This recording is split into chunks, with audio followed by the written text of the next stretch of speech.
The rain hammered against the cafe window like impatient fingers, each drop racing down the glass in desperate rivulets that mirrored the anxiety churning in my stomach. I wrapped my oversized cardigan tighter around my body, the fabric worn thin from too many washes, and tried to disappear into the cracked leather booth.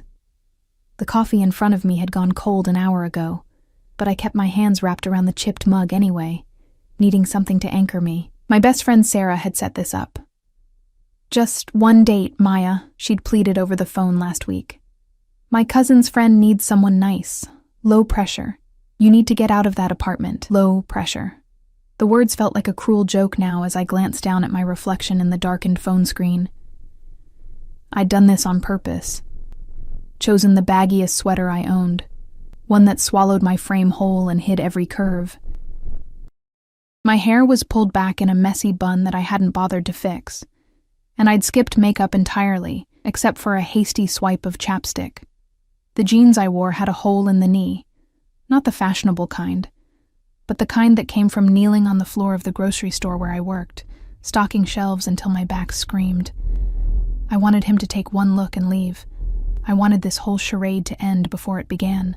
The cafe smelled like burnt espresso and old pastries, mingling with the wet dog scent of rain-soaked coats hanging by the door.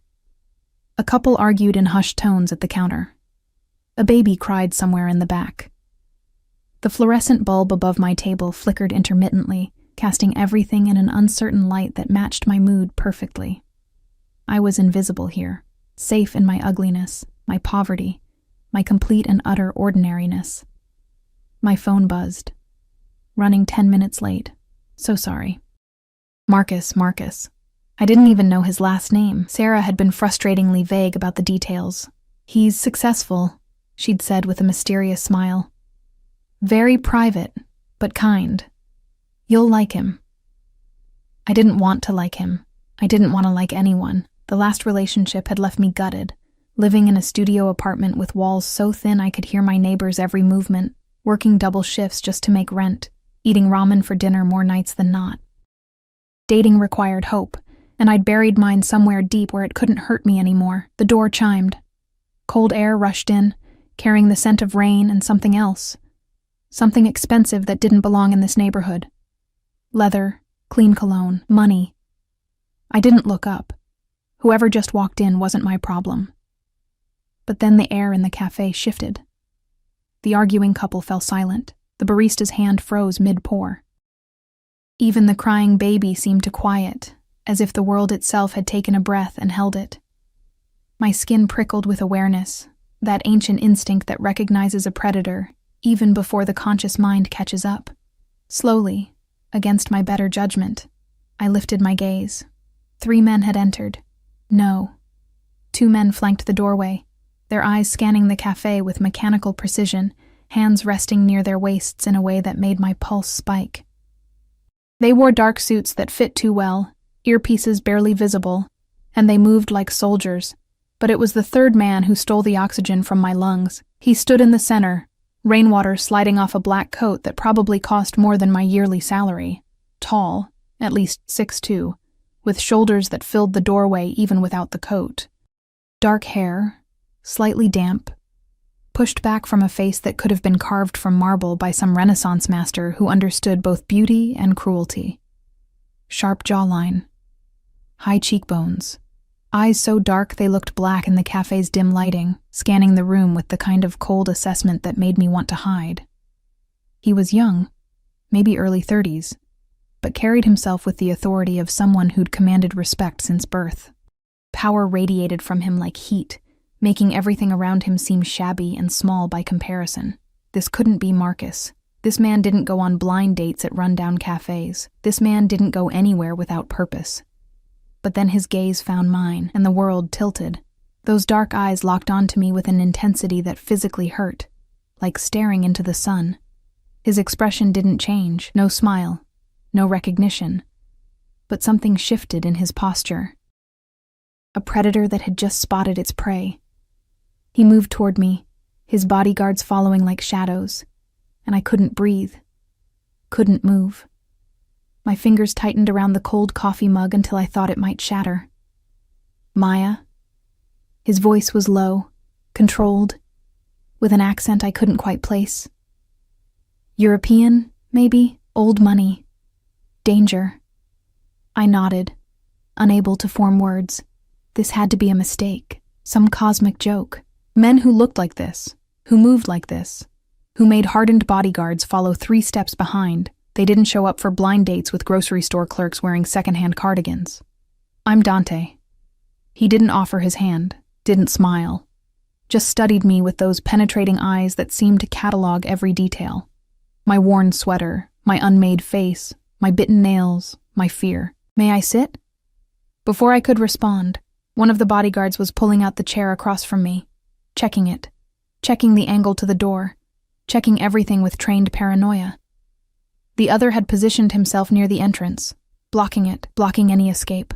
Dante sat with fluid grace, unbuttoning his coat to reveal a suit underneath that probably cost more than my car, if I'd had a car. A watch glinted at his wrist, sleek and silver. His hands were elegant but scarred across the knuckles, the kind of scars that came from violence, not accidents. "You're not what I expected," he said, his gaze never leaving my face. I found my voice, though it came out smaller than I intended. I could say the same. The corner of his mouth twitched, not quite a smile. "Sarah mentioned you worked in retail, that you were shy." She undersold it. I tried for humor, but it fell flat. My hands were shaking. I hid them in my lap. A waiter appeared, the same one who'd ignored me for the past hour, now practically tripping over himself. "Mr. Moretti, what can I get you? Anything you need? Anything at all?" "Espresso. Double. Nothing for you?" This last question was directed at me, and I shook my head mutely. Mr. Moretti. The name echoed in my head, familiar in a way that made my stomach clench. Where had I heard it before? News? Rumors? Whispered warnings? The waiter vanished. Dante leaned back in his chair, still studying me with that unnerving intensity. "You dressed like this on purpose." It wasn't a question. Heat flooded my cheeks. "I don't know what you... to make me leave," he continued, his voice soft but certain. "You wanted me to take one look and walk away." My throat went dry. How could he possibly know that? It won't work. He said it simply, factually, the way someone might comment on the weather. "I'm not leaving." Something in his tone made my pulse race. Not entirely from fear, which terrified me more than anything else. "Why not?" His eyes darkened, if that was even possible. When he spoke again, his voice had dropped even lower, intimate and dangerous, because from the moment I walked through that door and saw you trying to make yourself invisible in that corner, looking at me like I might devour you whole. He paused, leaning forward slightly. The scent of his cologne reached me, expensive and intoxicating. "I knew." "Knew what?" I whispered. "That you're mine." The words hung in the air between us, absolute and terrifying. Not a question, not a hope. A statement of fact, delivered with the confidence of a man who'd never been denied anything in his life. I should have laughed, should have told him he was insane and walked out. But the intensity in his gaze held me frozen, and some dark, hungry part of me that I'd tried so hard to bury recognized the claim and responded to it. The espresso arrived. Dante took a sip, never breaking eye contact. "Tell me about yourself, Maya." "There's nothing to tell." My voice was barely audible over the rain. "Everything," he corrected. "I want to know everything. This was wrong. All of it. The bodyguards, the suit, the way he looked at me like I was something precious he'd just discovered and had no intention of releasing. I needed to leave, needed to run, but I stayed. And when I opened my mouth to answer, to give him some mundane detail about my boring life, the cafe door burst open. A man stumbled in, soaked and wild-eyed, scanning the room frantically. His gaze landed on Dante, and his face went white. "Moretti," he gasped. "Thank God.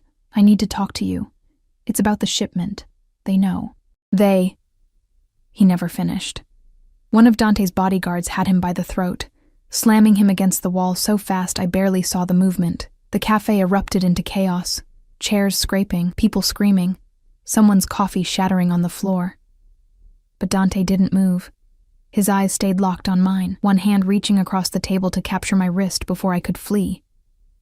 "Don't," he said quietly, his thumb pressing against my racing pulse.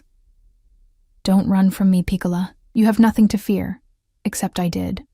Because in that moment, watching this beautiful, terrifying man hold me in place while violence erupted around us and his face remained perfectly calm, I realized 3 things. First, Sarah had set me up with someone dangerous, possibly the most dangerous man in the city.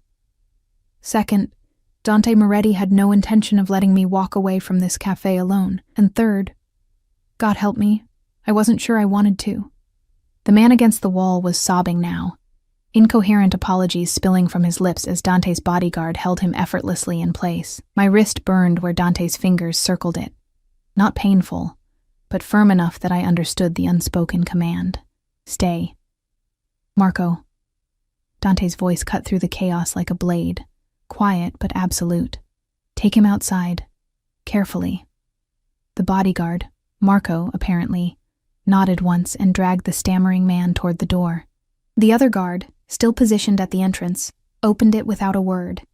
Rain and cold air rushed in as they disappeared into the storm, leaving behind a cafe full of terrified witnesses and one very stupid girl who hadn't run when she had the chance. Dante released my wrist slowly, his thumb dragging across my skin in a gesture that felt far too intimate. "Forgive the interruption." I stared at him, my heart hammering so hard I could feel it in my throat. "Who are you?"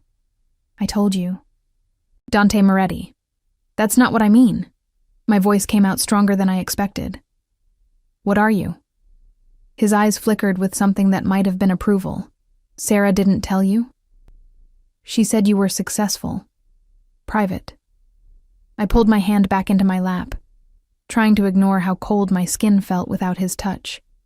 "She didn't mention the bodyguards, or the people who burst into cafes terrified of you."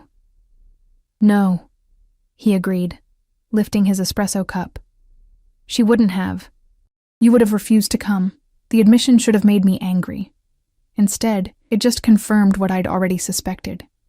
This entire evening was a setup. But for what purpose? Why would she do this?" Dante took another sip before answering, his gaze never leaving my face. It was unnerving, the way he watched me. Like I was a puzzle he was determined to solve, or a painting he was memorizing, or prey he was deciding exactly how to catch. Because I asked her to. The words took a moment to register. "You... what?" 3 weeks ago, I saw you." He set down his cup with precise care. "You were leaving your work, late shift. It was raining, like tonight. You didn't have an umbrella, so you held your bag over your head and ran to the bus stop." His voice softened slightly, and something dangerous glinted in his eyes. "You were smiling. Even soaked and exhausted, you were smiling at something on your phone." Ice flooded my veins. "You've been watching me?" "Yes." No explanation, no excuse. Just that simple, terrifying affirmation. I should have screamed, should have run, should have done anything except sit there, frozen, as this beautiful stranger admitted to stalking me. That's insane. You're insane, perhaps. He leaned forward, elbows on the table, bringing his face closer to mine. The cafe lights caught the sharp planes of his features, casting shadows that made him look even more dangerous. "But I needed to know who you were, so I made inquiries, found out about Sarah, found out she'd been trying to set you up for months." His lips curved into something that wasn't quite a smile. It wasn't difficult to convince her to help. "Help with what?"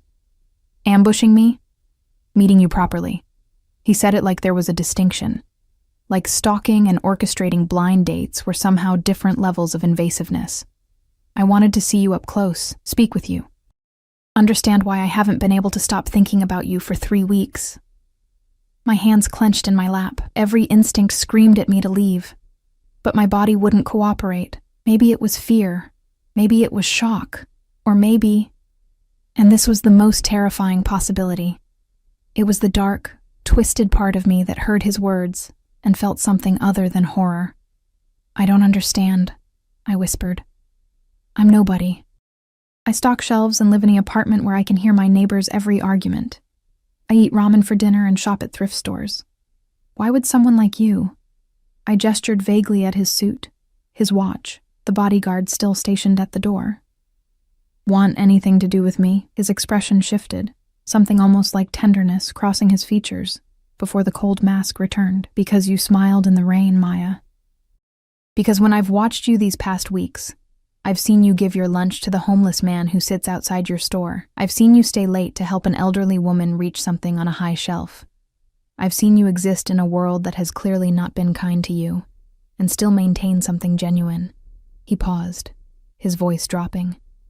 Do you know how rare that is in my world? Your world, I repeated. Which is what, exactly? For a long moment he didn't answer. The rain continued its assault on the windows. Somewhere in the cafe, someone dropped a plate, and the crash made me flinch. Dante's jaw tightened slightly, the only sign that he'd noticed. I handle certain business interests, he finally said. Import, export, investments. Some of these interests operate in areas that law enforcement finds questionable. His eyes bored into mine. I am not a good man, Piccola. I've done things that would make you run from this cafe and never look back, but I've never lied about what I am. You're a criminal. The word tasted strange on my tongue. I prefer entrepreneur, but yes, if we're being crude about it. He didn't look ashamed, didn't look anything except calmly certain. Does that frighten you? Yes. There was no point in lying. Good. Fear will keep you cautious. He reached across the table again, and this time I didn't pull away when his fingers found mine. But I need you to understand something, Maya. From this moment forward, you're under my protection. No one will hurt you. No one will threaten you. No one will even look at you wrong without answering to me. I tried to pull my hand back, but his grip tightened just enough to keep me in place. I don't want your protection. I don't want anything from you. This is insane. You can't just decide. I already have. His thumb stroked across my knuckles, the gesture absurdly gentle considering his words. You can fight it. You can hate me for it, but it won't change the fact that you're mine now. I'm not a possession. No, he agreed. You're far more valuable than that. The cafe door opened again, and Marco returned, rain-soaked and grim. He approached our table, leaning down to whisper something in Dante's ear. I couldn't hear the words, but I saw Dante's expression darken, his jaw clenching. Handle it, Dante said quietly. Marco nodded and disappeared again. What was that about? I asked, my voice shaking. Nothing you need to worry about. He released my hand, reaching into his coat to pull out a phone. Sleek, black, expensive. Give me your number. No. He looked up at me, one eyebrow raised. No, I'm not giving you my number. I'm going to leave this cafe, go home, and pretend this entire nightmare never happened. I stood up, grabbing my threadbare coat from the booth. Thank you for the... well, not for anything, actually. This has been the most disturbing evening of my life. I made it 3 steps before Dante was standing in front of me, moving so fast and so silently that I gasped. He didn't touch me, but his presence alone was enough to root me in place. I can't let you leave alone, he said softly. It's not safe. Safe from what? From who? My voice rose slightly. The only dangerous person I've met tonight is you. His eyes flickered with something, pain, maybe, or recognition. Fair enough. But the man who came in earlier, the one Marco removed, he was followed. Which means people now know I'm here. Which means they'll be watching when you leave. He leaned closer, and I could smell his cologne again, intoxicating and terrifying. I have enemies, Maya, many of them. And as of tonight, you're associated with me. That makes you a target. Then unassociate me. I tried to step around him, but he moved with me. A dance I couldn't win. Tell your enemies or whoever that I'm nobody. That this was a mistake. It's too late for that. His voice had gone cold, the brief flash of tenderness completely gone. They've already seen us together, already taken photos, most likely. By morning, everyone in my world will know that Dante Moretti spent the evening with an unknown woman. His hand came up to cut my face, and I froze. Which means they'll want to know who you are, what you mean to me, and how they can use you. Tears burned behind my eyes, but I refused to let them fall. This is your fault. You did this. You stalked me, orchestrated this meeting, and now you're telling me I'm in danger because of your choices? Yes. No apology, no regret. Just that simple, devastating confirmation. I hate you. The words came out broken. His thumb brushed across my cheekbone, catching a tear I hadn't realized had fallen. You will. Many times, I think. But you'll be alive to hate me, which is what matters. Before I could respond, before I could scream or fight or do anything, he was guiding me toward the door with a hand on the small of my back. The bodyguard appeared instantly, holding an umbrella, scanning the street with those paranoid eyes. Where are we going? I demanded, trying to dig my heels in. Somewhere safe. My driver is outside. I'm not getting in a car with you. He looked down at me, and for the first time since we'd met, I saw something almost like regret in his expression. I know this is frightening. I know you don't understand, but I promise you, Piccola, I will never hurt you. Everything I do from this moment forward is to keep you safe from threats you created. Yes. He didn't deny it, didn't try to justify it, just kept guiding me toward the door, toward the rain, toward whatever nightmare he was pulling me into. The street was dark and wet, the rain having driven most people indoors. A black SUV idled at the curb, windows tinted so dark I couldn't see inside. Marco opened the back door, and warm air spilled out, along with the scent of leather and luxury. I looked at that open door, at Dante's hand still resting against my back, at the empty street where no one would hear me scream, and I made the stupidest decision of my life. I got in the car. Dante slid in beside me, and Marco closed the door with a soft click that sounded like a prison cell locking. The driver, another stern-faced man in a dark suit, pulled away from the curb without a word. I pressed myself against the opposite door, as far from Dante as possible. Where are you taking me? My home. You'll stay there tonight. Absolutely not. Take me to my apartment. Your apartment has 3 separate entry points, windows that don't lock properly, and neighbors who wouldn't hear you scream over their own arguments. He said it calmly, like he was discussing the weather, not revealing that he'd thoroughly surveilled my living situation. It's not secure.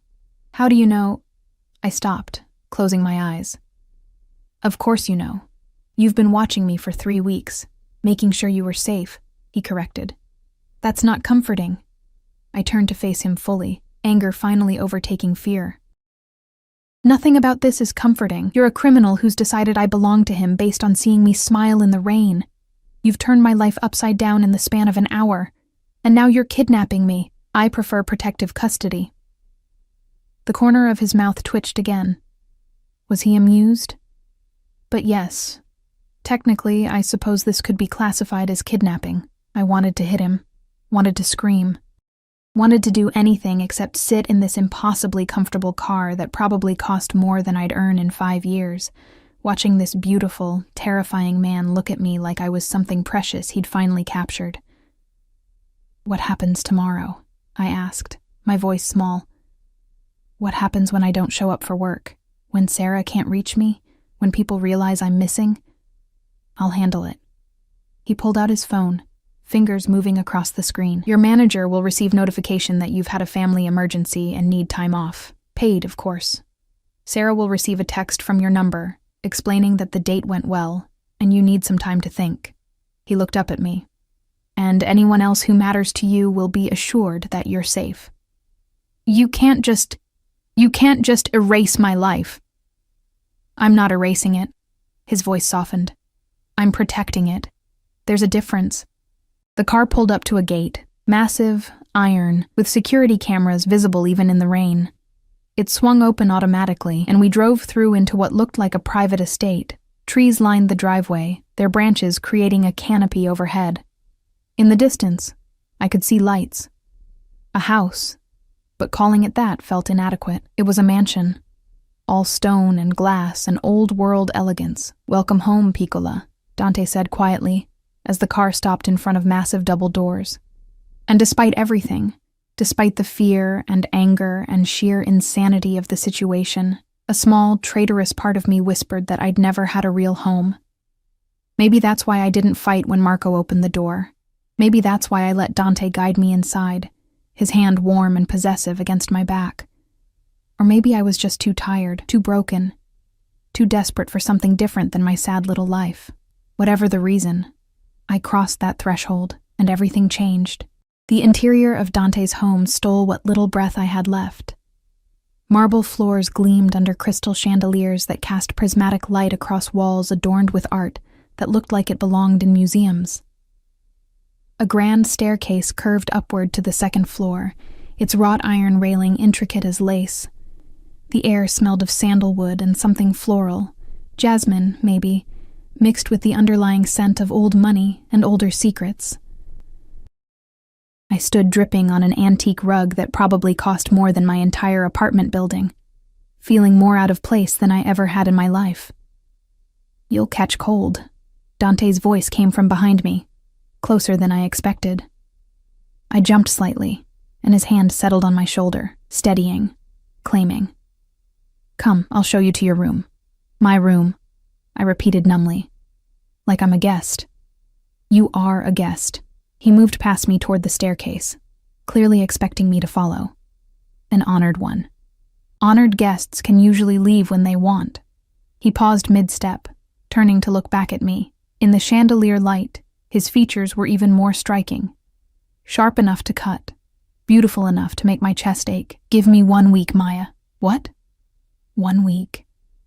He descended the 2 steps he'd climbed, bringing himself level with me again. "Stay here for 1 week. Let me show you that you're safe. Let me prove that I'm not the monster you think I am."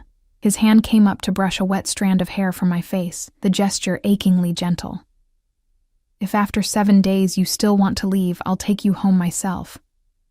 I'll post guards to keep you safe, but I won't force you to stay." I searched his face for deception, for the trap hidden in his words. "And if I say no? If I demand you take me home right now?" His jaw tightened almost imperceptibly. "Then I'll take you home, and I'll station guards outside your building, inside your hallway, watching your every move to ensure no one hurts you because of me." He leaned closer, and I could see flecks of gold in those dark eyes. "You'll have no privacy, no freedom. Every moment will be shadowed by my men, by my protection, whether you want it or not, because I won't let you die for the crime of having caught my attention." "That's not a choice. That's an ultimatum." "Yes." He didn't apologize, but at least here in my home, you'll be comfortable. You'll have space. You'll have everything you need. His voice dropped lower. "And you'll have me, Piccola, which I'm beginning to think you need more than you're willing to admit." The presumption should have made me furious. Instead, it made something twist in my stomach, something dangerously close to longing. Because he wasn't entirely wrong. My life was empty, lonely, an endless cycle of work and sleep and survival that had worn me down to nothing. And here was this man, dangerous, possessive, completely insane, offering me something different. Something that terrified me precisely because part of me wanted it. 1 week, I heard myself say. But I want my phone. I want to be able to contact people if I need to. Of course. He pulled my phone from his pocket. When had he taken it? And held it out. "Though I'll be monitoring all communications. For your safety."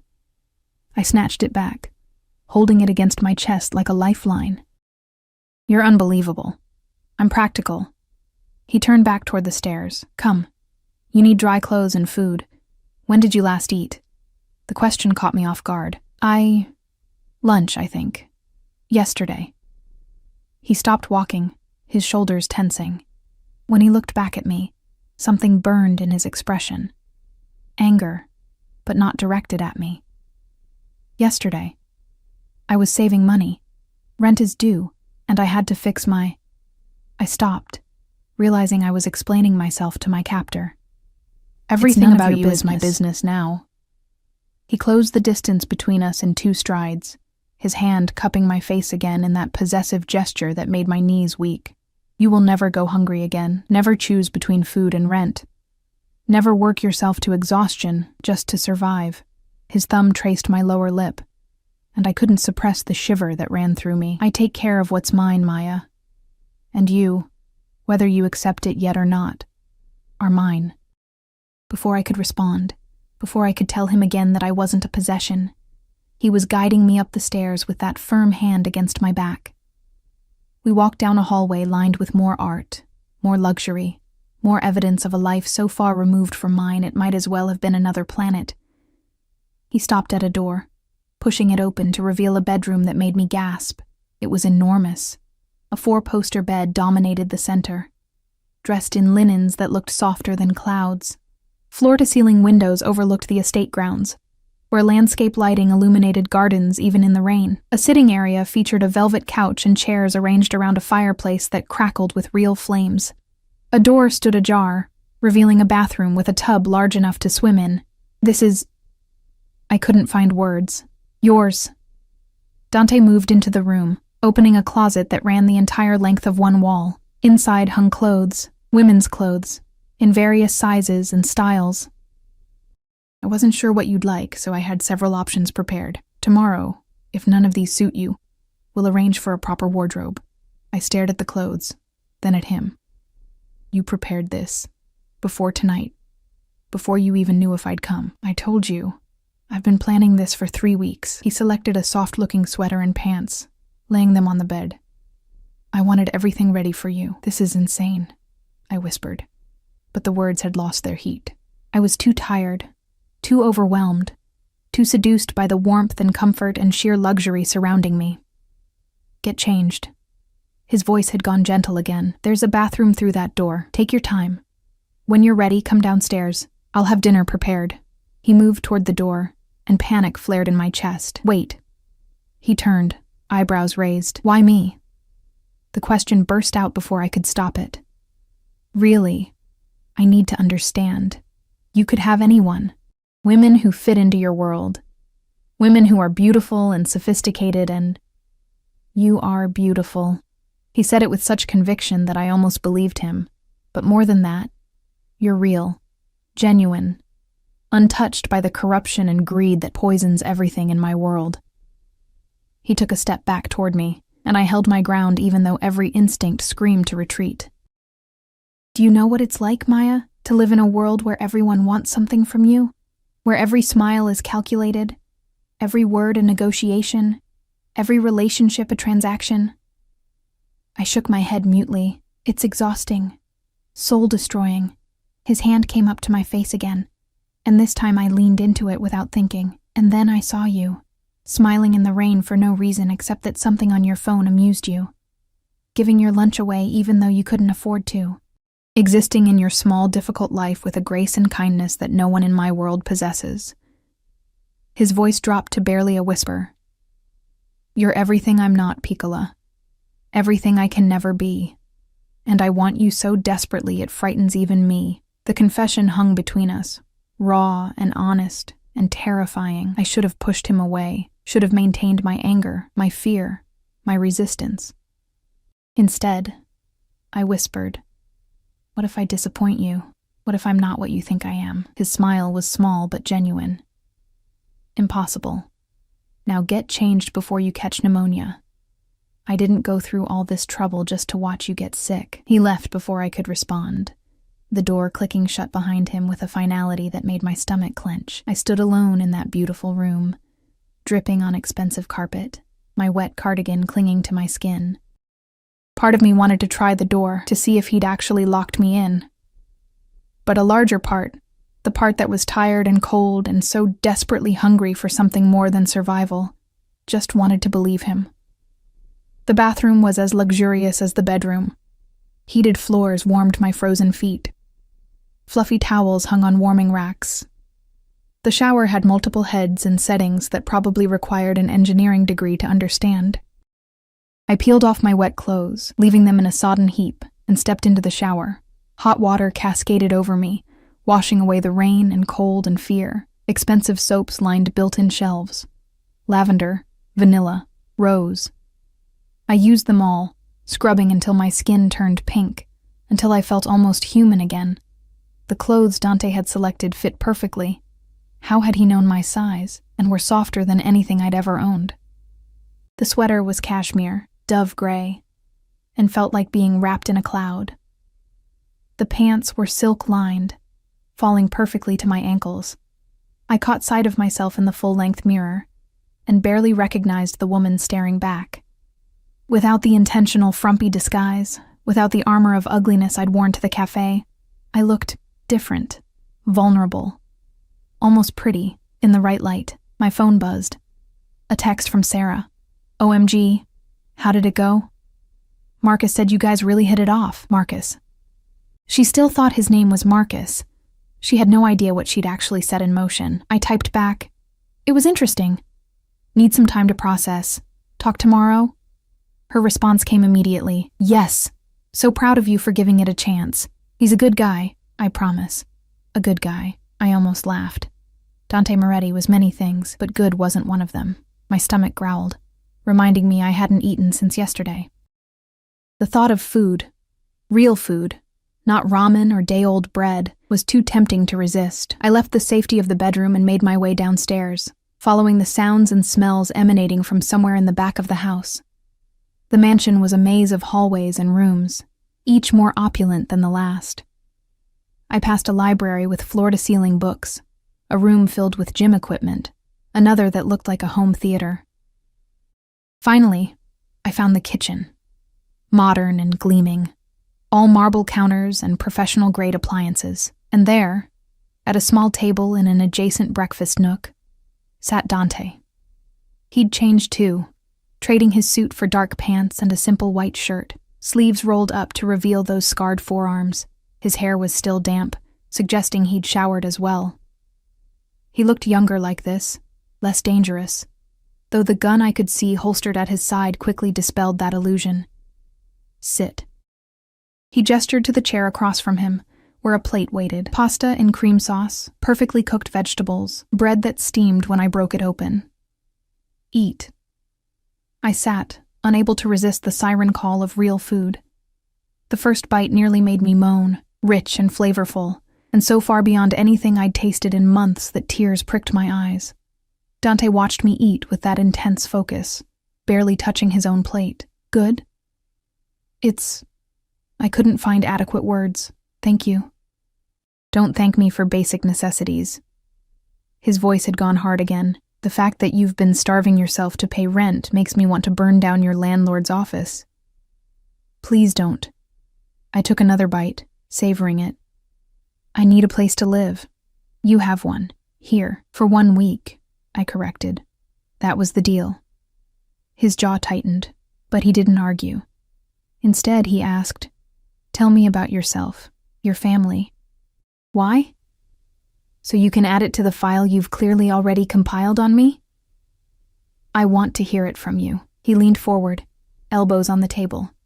I want to know who you are, Maya. Not just the facts I've gathered, but the person behind them. I should have refused, should have kept that wall between us. But the food, the warmth, the genuine interest in his eyes, it all wore down my resistance. There's not much to tell, I said quietly. My parents died when I was 16. Car accident. I went into foster care, aged out at 18. I've been on my own ever since. I pushed pasta around my plate. No siblings, no extended family that wanted anything to do with me. Just alone. Something flickered across his face. Pain, recognition, understanding. I'm sorry. Don't be. It made me strong. It made you survive. His hand reached across the table, covering mine. But you deserve more than survival, Piccola. You deserve to live. The sincerity in his voice broke something inside me. Tears spilled over before I could stop them, and I yanked my hand back, swiping at my face. I'm fine. I've always been fine. No. He stood, coming around the table to kneel beside my chair. His hands framed my face, thumbs brushing away tears with devastating gentleness. You're not fine. You haven't been fine for a very long time. But you will be. His forehead touched mine, and I could smell his cologne, feel his breath against my lips. I promise you, Maya, I will make sure you're more than fine. I should have pulled away, should have reminded him that he was my captor, that this was wrong, that nothing about this situation was okay. Instead, I let him hold me while I cried. And when he finally pulled back, pressing a kiss to my forehead that felt like both a promise and a brand, I didn't protest. I was already lost. I woke to sunlight streaming through windows I didn't recognize, tangled in sheets softer than anything I'd ever touched. For a confused moment, I thought I was dreaming, that the mansion, Dante, all of it had been some fever-induced hallucination brought on by too many skipped meals and not enough sleep. Then, memory crashed back, and with it, reality. I sat up too quickly, my head spinning. The clock on the nightstand read 10:47 a.m. I never slept past 6, even on my rare days off. Panic fluttered in my chest until I remembered. Dante had handled my work, had sent messages, had essentially erased my obligations so I could exist here in this gilded cage. A soft knock interrupted my spiraling thoughts. "Miss Maya?" A woman's voice, accented and kind. "May I come in?" I pulled the covers up to my chin. Yes?" The door opened to reveal a woman in her 50s, gray hair pulled back in a neat bun, wearing a simple black dress and apron. She carried a tray laden with food, fresh fruit, pastries, coffee that smelled like heaven. "Good morning." She smiled warmly, setting the tray on the bedside table. "I'm Rosa. I manage Mr. Moretti's household. He asked me to ensure you had everything you needed."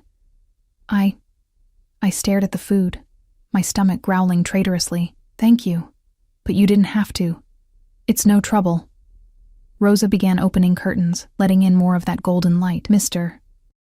Moretti left early this morning for business, but asked that I show you around the house when you're ready. He'll return for dinner." She paused, her expression softening. "He also asked me to tell you that you're free to go anywhere on the estate. The only restriction is that you must have security with you if you leave the grounds." So the prison had expanded to include gardens. How generous. Rosa must have seen something in my face because she added gently, "He's trying, you know, in his way." "Trying to what? Keep me captive politely?" She didn't flinch at my tone. "Trying to keep you alive, dear. The world he lives in, it's not kind, especially not to those he cares about." She moved toward the door. "Eat, shower. I'll be downstairs when you're ready for a tour." After she left, I picked at the breakfast, each bite a reminder of how far I'd fallen into this strange new reality. The coffee was perfect, rich and smooth, nothing like the bitter sludge I usually choke down at work. The pastries melted on my tongue. Even the fruit tasted better here, as if wealth could improve the flavor of strawberries. I showered again, unable to resist the luxury of the massive bathroom. The closet yielded more clothes in my size. Jeans that fit perfectly, a soft green sweater, even undergarments still in their packaging. The attention to detail was both thoughtful and deeply unsettling. Rosa was waiting in the foyer, her smile brightening when she saw me. "Much better. You have good color today. Mr. Moretti was worried. You looked so pale last night. He told you about that?" "He tells me very little, but I have eyes." She gestured for me to follow her down a hallway I hadn't explored the previous night. "I've worked for the Moretti family for 30 years. First his father, God rest his soul, then Dante when he took over the business. I've seen him with many women over the years." She glanced back at me, something knowing in her eyes, "But I've never seen him look at anyone the way he looks at you." I didn't know what to say to that, so I said nothing. The tour was overwhelming. The mansion had 12 bedrooms, 8 bathrooms, the library I'd glimpsed, a full gym, the home theater, a wine cellar that Rosa claimed held bottles worth more than cars, and a solarium filled with plants that shouldn't have been able to grow this far north. Every room spoke of wealth accumulated over generations, of power maintained through methods I didn't want to imagine. "And this," Rosa said, opening double doors to reveal a room that stole my breath, "is Mr. Moretti's private study. You're one of very few people allowed inside." The study was all dark wood and leather, bookshelves lining 3 walls, a massive desk positioned to face windows overlooking the gardens. But what caught my attention were the monitors, 6 of them mounted on one wall, showing different security camera feeds. I could see the front gate, the driveway, various points around the estate perimeter. And there, on one screen, was my apartment building. I stepped closer, my heart pounding. The camera had a clear view of my front entrance, the bus stop where I waited every morning, even the grocery store where I worked. "He's been watching," I whispered. Rosa's hand touched my shoulder gently. He's been protecting. There's a difference, dear.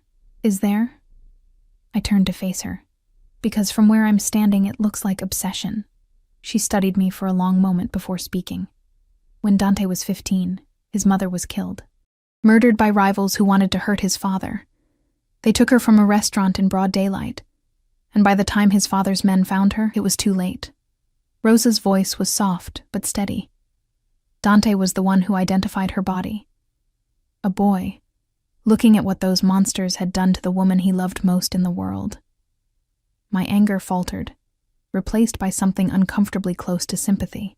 After that, Rosa continued, he became obsessed with control. With knowing where everyone was, what threats existed, how to prevent another loss.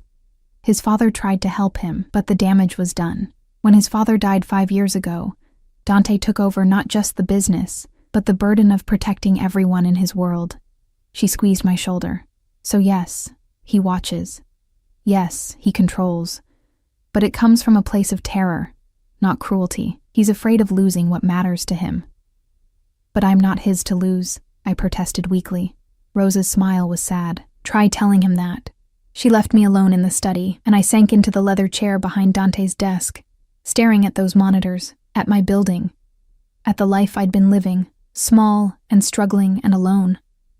Had I really been happy? Or had I just convinced myself that survival was enough? My phone buzzed. A text from an unknown number. Rosa says you're awake. How do you feel? I stared at it for a moment before typing back. Like I'm in a very expensive prison. The response came quickly. Fair. But are you comfortable? Do you need anything? Despite everything, I found myself smiling slightly. Besides my freedom, 3 dots appeared then. Besides that, I'll be home by 6. We'll talk then. I set the phone down and turned my attention to the bookshelves. They were filled with an eclectic mix. Classic literature, business texts, books on art and history, even some philosophy. I pulled out a worn copy of The Count of Monte Cristo and found notes in the margins, written in elegant script. Dante's handwriting, presumably, comments about revenge and justice, and the price of both. I was so engrossed in reading that I didn't hear anyone enter until a male voice said, "He reads that one every year." I jumped, the book nearly flying from my hands. Marco stood in the doorway, the bodyguard from last night, his expression neutral but not unkind. "I'm sorry to startle you, Miss Maya. Mr. Moretti asked me to check on you." "I'm fine." I clutched the book to my chest like a shield. "Just exploring. He said you might want to see the gardens. They're quite beautiful," and the rain stopped. Marco gestured toward the windows. "I can accompany you if you'd like." The idea of fresh air, of space, was too tempting to resist. "Okay." The gardens were stunning. Manicured lawns, flower beds bursting with late-season blooms, stone paths winding between sculpted hedges. A fountain bubbled in the center, surrounded by benches. Beyond the formal gardens, I could see woods, and in the distance, what looked like a small lake. Marco walked several paces behind me, giving me the illusion of privacy while maintaining his vigilance. I found myself at the fountain, trailing my fingers in the cold water, wondering how my life had become so surreal in less than 24 hours. "He's going to propose, you know." I spun around. Marco had moved closer, his expression still neutral. "What?" "Not marriage. Not yet." He clasped his hands behind his back. "But he'll ask you to stay, permanently, after the week is up." My mouth went dry. "That's ridiculous. He barely knows me." "He knows enough." Marco's gaze was steady. "I've worked for Mr. Moretti for 8 years. I've seen him make billion-dollar deals without hesitation, eliminate threats without blinking, navigate political minefields that would destroy lesser men. But I've never seen him uncertain about anything until you. I'm not sure if that's romantic or terrifying. It's both." A ghost of a smile crossed Marco's face. "Most things about Dante Moretti are, but I'll tell you what I've told no one else. He's a good man trapped in a dark world. He didn't choose this life. It chose him. And every day he tries to be better than what the world expects him to be." "Why are you telling me this?" "Because you'll have to decide soon whether you can accept him for what he is. And I think Marco paused, choosing his words carefully. I think you might be the only person who can save him from becoming the monster everyone already believes he is. Before I could respond, his hand went to his earpiece, his expression sharpening. Copy that. He looked at me. We need to go inside. Now. What's wrong? Probably nothing, but there's been a breach in the outer perimeter. Standard protocol is to secure all principals. He was already guiding me back toward the house, his hand hovering near the gun at his side. My heart raced. A breach? You mean someone's trying to get in? Or trying to see who's here? We reached the house and Marco ushered me inside, locking the door behind us. Rosa appeared instantly, her face tight with concern. Take her to the safe room, Marco instructed. No. My voice came out stronger than I felt. I'm not hiding in some panic room. Tell me what's happening. Marco exchanged a glance with Rosa before sighing. Surveillance picked up 2 vehicles passing by the main gate 3 times in the last hour. Different cars each time. But the occupants matched known associates of the Calabrese family. Which means, I pressed, which means Dante's rivals are testing his security, seeing what they can see, who they can see. His expression softened slightly. They're looking for weaknesses, Miss Maya. And right now, you're his biggest one. The weight of those words settled over me like a shroud. This was real. The danger Dante had warned me about wasn't just paranoid posturing. It was concrete, present, circling the gates like wolves. How long until Dante gets back? I asked quietly. He's already on his way. Should be here within the hour. Marco's phone buzzed, and he glanced at it. He wants to talk to you. He handed me the phone. I lifted it to my ear with shaking hands. Hello? Maya. Dante's voice was tight with controlled fury. Are you all right? Yes. Marco has me inside. He mentioned the Calabrese family. Vultures, testing boundaries they shouldn't cross. I could hear traffic in the background, the sound of his vehicle moving fast. This is my fault. I should have been more careful last night.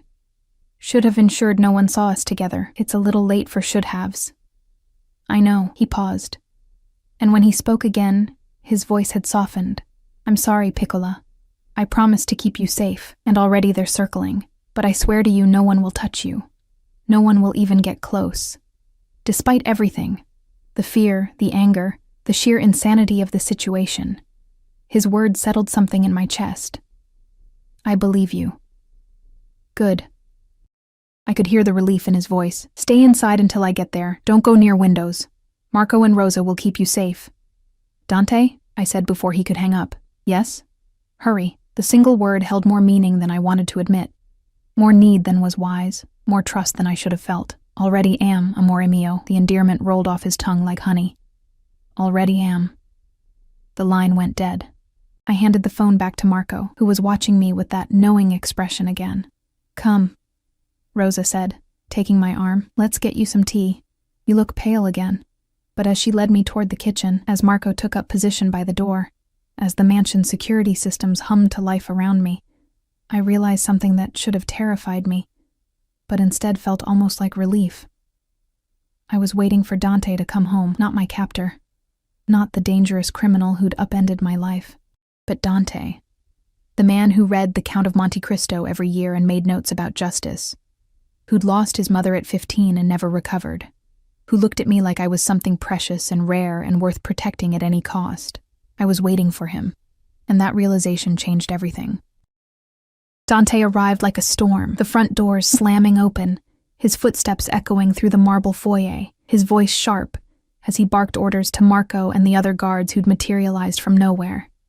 I stood in the kitchen doorway, tea forgotten in my hands, watching this man command his small army with the precision of a general. Then his eyes found me, and everything else fell away. He crossed the distance between us in seconds, his hands framing my face, his gaze scanning me with frantic intensity. You're all right. Tell me you're all right. I'm fine, I breathed, surprised by how much I meant it. Nothing happened. They just drove by. They shouldn't have gotten that close, his jaw clenched, fury burning just beneath his controlled surface. I'm doubling security, tripling it. No one gets within a mile of this property without me knowing about it. Dante. I covered his hands with mine, feeling the tension vibrating through him. I'm okay. You got here. Everything's okay. He pulled me against his chest so suddenly that my tea sloshed onto the floor.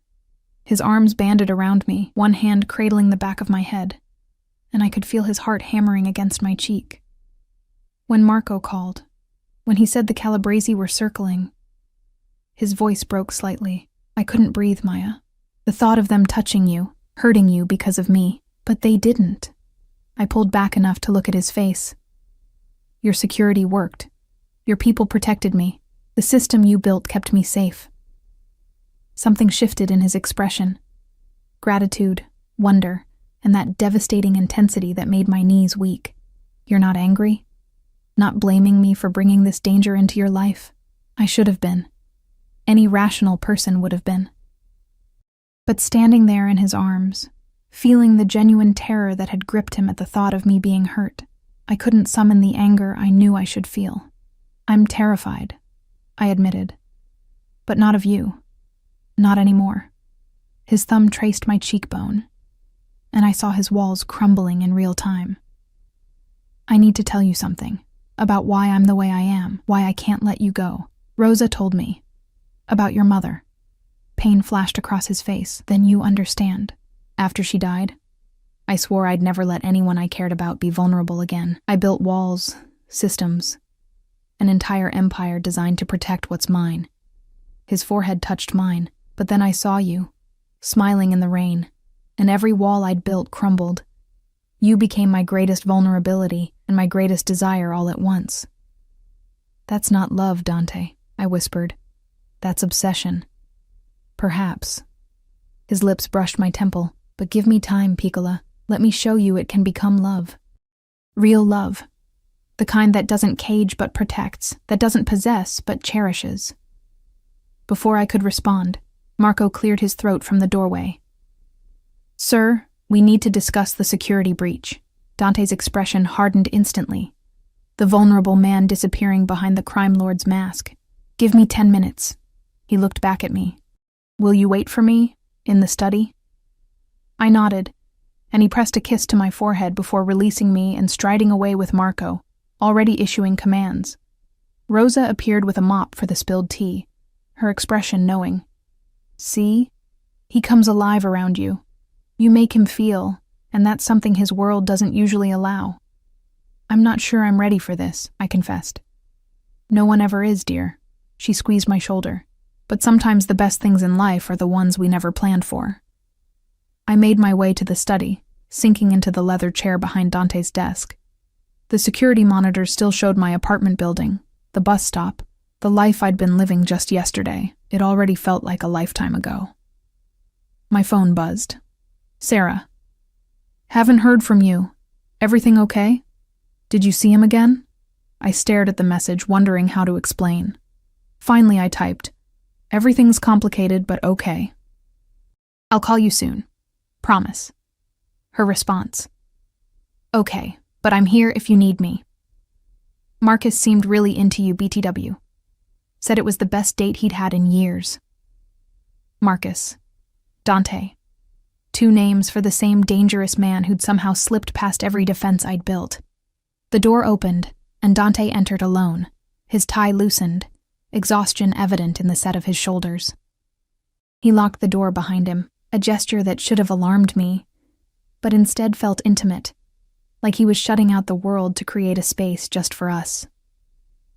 The Calabresi won't be a problem anymore, he said, moving to the leather couch beneath the windows. I've made it very clear what will happen if they come near my property again. Should I ask how you made it clear? Probably not. A ghost of a smile touched his lips. He patted the space beside him. Come here. Please. I rose and crossed to the couch, settling beside him, but maintaining a careful distance. He noticed, his expression flickering with something that might have been hurt. I need to tell you the truth about something, he said quietly. About why I was so desperate to meet you. Why I couldn't use normal methods, normal dating. I'm listening. He leaned back, staring at the ceiling. My world, the world I was born into, It doesn't allow for normal. Every person I meet wants something from me. Power, money, connections, protection. Every relationship is transactional, even the women I've been with. They wanted the lifestyle, the status, the security that comes with being associated with the Moretti name. His hand found mine, threading our fingers together. But you didn't know my name, didn't know what I was.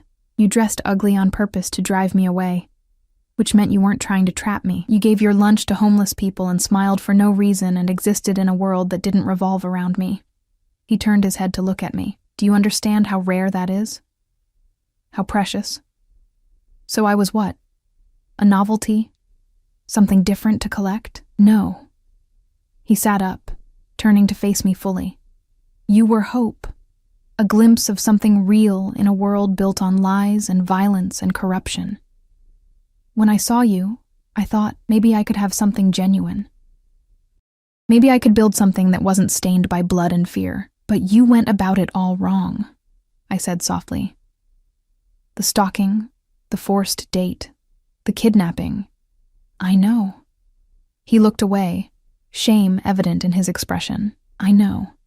And if I could go back, I'd do it differently. I'd approach you honestly, give you time, let you choose me without coercion. His voice dropped. But I can't go back. All I can do is ask you, beg you, if necessary, to give me a chance to do better. To be better. I studied his face. This beautiful, damaged man who'd lost his mother and never learned how to love without controlling, how to care without consuming. What would that look like? You being better? It would mean no more watching your apartment without permission, no more making decisions for you, no more treating you like something to protect rather than someone to partner with. He squeezed my hand. It would mean giving you real choices, real freedom, and trusting that you might choose to stay anyway. And if I don't, if after this week I choose to leave, pain crossed his face, raw and undisguised. Then I'll let you go. I'll make sure you're safe, guards, security, a better apartment if you'll accept it. But I won't force you to stay. His voice cracked slightly. It will destroy me. But I'll let you go. The honesty in his words, the genuine anguish at the thought of losing me, broke something open inside my chest. This wasn't just obsession. This was a man who'd been alone for so long, protected by walls so high that he'd forgotten how to be vulnerable. And somehow, inexplicably, I'd become the person who made him remember. I have conditions, I heard myself say. Hope flared in his eyes. Anything. First, you stop monitoring my communications unless I explicitly agree to it. My phone is mine. Done. Second, you let me keep working. Maybe not at the grocery store, but I need something that's mine. A purpose beyond being your whatever I am to you. I can arrange that. I own several legitimate businesses. You could work wherever you'd like, doing whatever interests you. He paused. Though I'd prefer somewhere secure. Third, I took a breath, steeling myself. You tell me the truth about everything, your business, your world, the dangers. No more protecting me from information.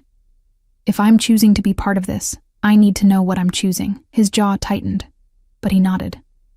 That will be difficult.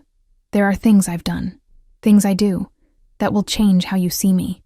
Maybe, I agreed. But lies will destroy us faster than truth ever could. He was quiet for a long moment, studying our joined hands. When he spoke again, his voice was rough with emotion. You said us, like there's already an us to destroy. I realized what I'd implied and felt heat flood my cheeks. I don't know what this is. I don't know if what I'm feeling is real or just Stockholm Syndrome or trauma bonding or... He cupped my face, silencing me. What are you feeling?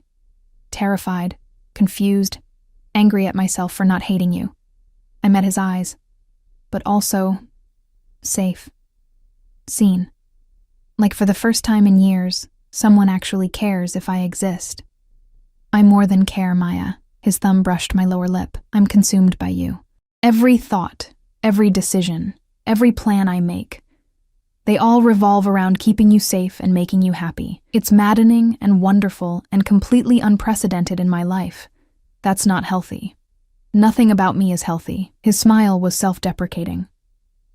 But with you, I want to try to be.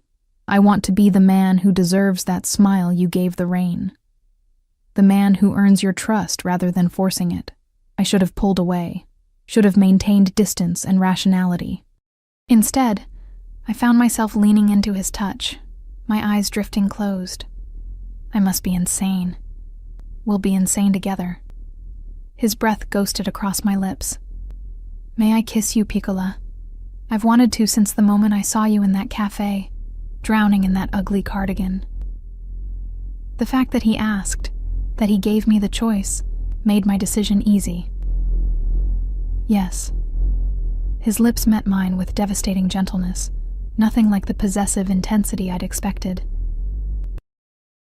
He kissed me like I was precious, fragile, something to be savored rather than claimed. His hand cradled the back of my head while his other arm wrapped around my waist, pulling me closer but never forcing, never demanding more than I was willing to give. I melted into him, my hands fisting in his shirt, and kissed him back with all the confusion and fear and unexpected desire swirling inside me. He tasted like espresso and danger, and promises I wasn't sure he could keep. When we finally broke apart, both breathing hard, he rested his forehead against mine. Stay. Please. Not just for the week. Stay with me. I don't know if I can, I whispered honestly. This world, your world, it's so far from anything I understand. Then let me teach you. Let me show you that it's not all darkness. There's beauty here too, if you know where to look. His hand found mine again, and I swear to you, Maya, I will spend every day proving that I can be worthy of you, that I can give you the life you deserve, not the life you've been surviving. What if I disappoint you? What if I'm not strong enough for this? Impossible. He kissed my forehead, my cheeks, the corner of my mouth. You've survived poverty, loneliness, loss, all while maintaining your kindness and grace. You're stronger than you know, stronger than I am, certainly. A knock at the door interrupted us. Sir, Marco's voice. The perimeter is secure, and I have the Calabrese report ready for your review. Dante's expression hardened slightly, the crime lord returning. 5 minutes. He looked back at me. I need to handle this, but tonight we'll have dinner together, just us. And you can ask me anything you want to know about my world, my business, my life. Complete honesty. Okay. I stood, suddenly nervous. I should let you work. He caught my hand before I could move away, pulling me back down for one more kiss, deeper this time, edged with hunger but still controlled. When he released me, his eyes were dark with promise. Tonight, Piccola, and every night after if you'll have me. I left him to his business dealings and found Rosa in the kitchen, preparing what looked like an elaborate dinner. She smiled when she saw my flushed face, my kiss-swollen lips. He's a good man, underneath everything, she said gently. He just needs someone to see it. I'm terrified I'm making the biggest mistake of my life, I confessed. Or the best decision. She handed me a glass of wine. Sometimes, dear, the scariest choices lead to the most beautiful destinations. That night, Dante kept his promise. We ate dinner in a private dining room, just the two of us, and he told me everything.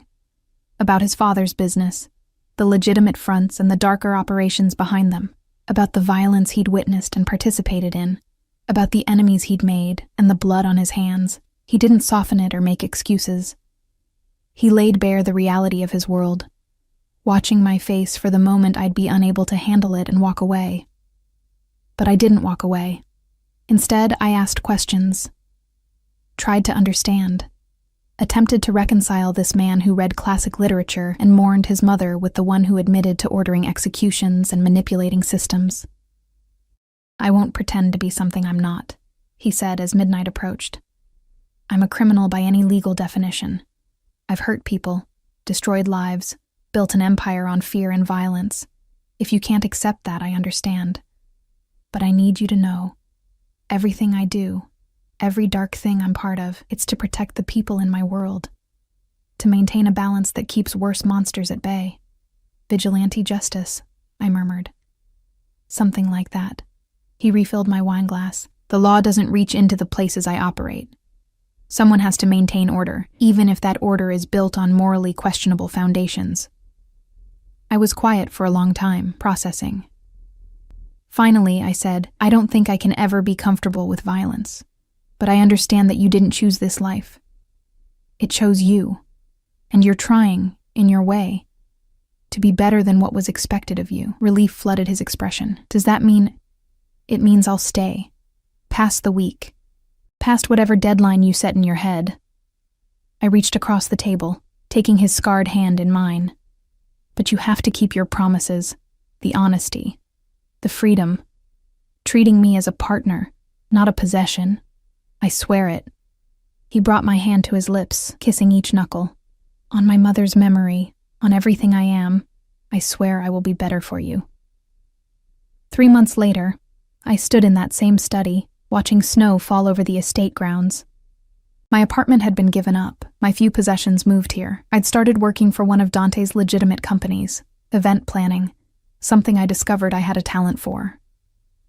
Rosa had become like the mother I'd lost. Marco was teaching me self-defense, claiming any woman associated with Dante needed to know how to protect herself. And Dante had kept every promise. He was still possessive, still protective to the point of madness.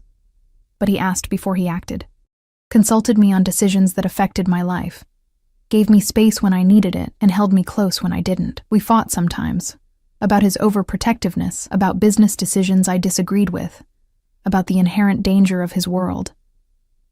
But we also laughed, talked for hours about everything and nothing, built something real in the midst of all his carefully constructed artifice. Piccola? His voice came from the doorway, and I turned to find him watching me with that same intense gaze that had terrified me months ago. Now it just made me feel cherished. What are you thinking about? How different my life is from what I imagined it would be. He crossed to me, wrapping his arms around me from behind, his chin resting on top of my head. Better or worse? I leaned back against his chest, feeling his heartbeat against my spine. Different, scarier, more complicated. I turned in his arms to face him, but also fuller, richer, more alive than I've felt in years. His smile was genuine and unguarded, the smile he showed only to me. I love you, Maya. I know I've never said it explicitly, but I do, completely, irrevocably. In ways that probably aren't entirely healthy, but are real nonetheless. I know. I reached up to cup his face. I love you too, even though you're possessive and controlling, and sometimes make me want to scream with frustration. But, he prompted, that corner of his mouth twitching, but you're also kind and brilliant and capable of such tenderness that it breaks my heart.